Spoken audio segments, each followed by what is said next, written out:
Share Pak Wahyu share oke.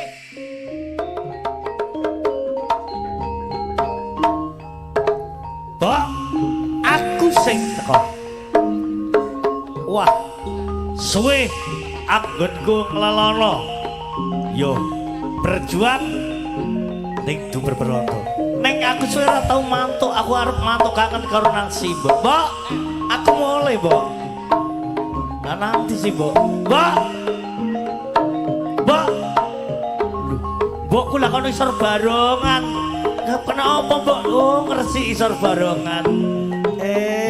Si Mbok painten iki temenan. Teng painten. Kowe kudu tak serokol dhewe teng painten. Budal, Mbok. Apa itu?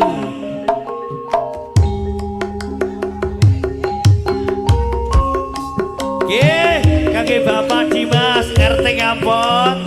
Salam saking Mas Dimas, Pak Vika. Pak Vika sing dadi panitia Sedekah Bumi Mindu. Terima kasih tersampaikan.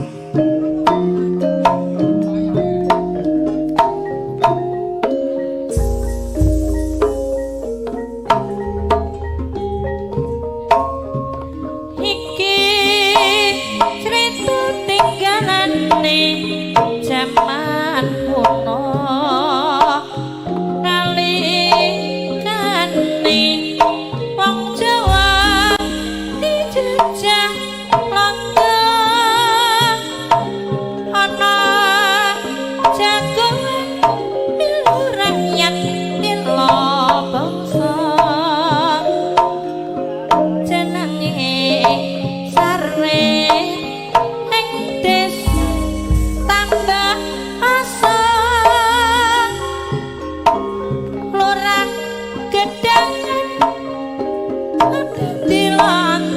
langkonan ngantek londo titake sawenang wenang nangge pacet kowe sarep digepuki sarep ora trimo lurah gedangan dipateni etan kali lili jagoane pahit Titi dimulai koser dukar buroe Abah Haji kulon kali sarip jagoan sakti mosa bebuyutan paidi dijak adol sapi yen sarip gaweane pancen malih apa mbok mleh rondo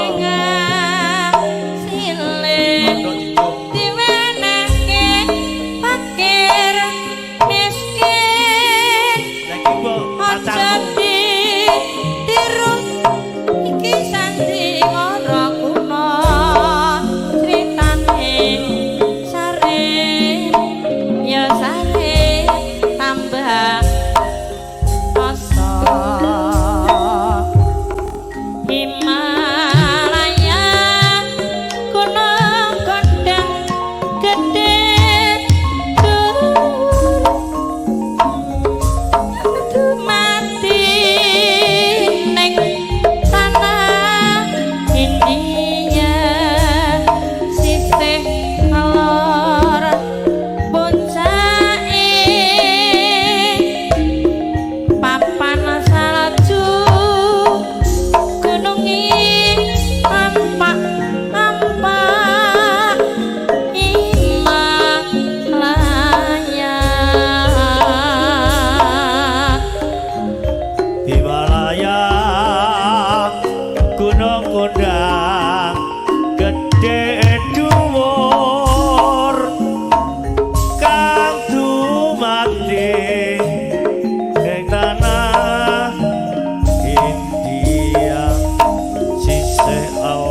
alat papan salju gunungnya apa-apa Himalaya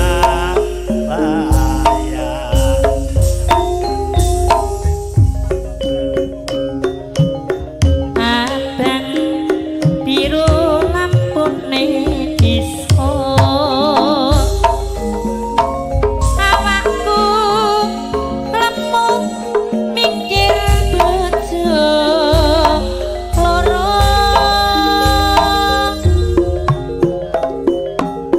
bojo sing entom njaluk disayang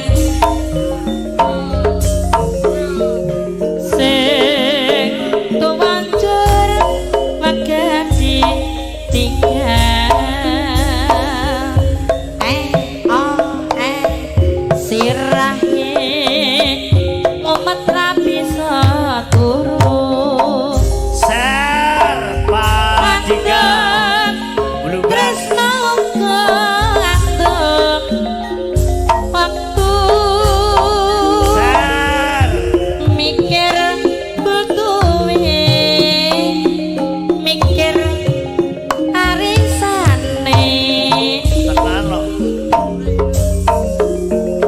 jur saiki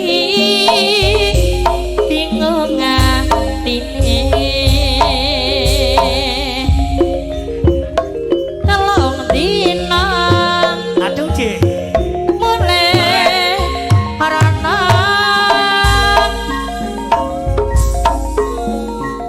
telung dina bali ning kene aduh kesele mas sing sedina kanggo sapa sing sedina kanggo wong liya telung dina mulai merana telung dina balik ning kene cacake iso iso iso kanggo sapa sing sedina kanggo uber-uber rondo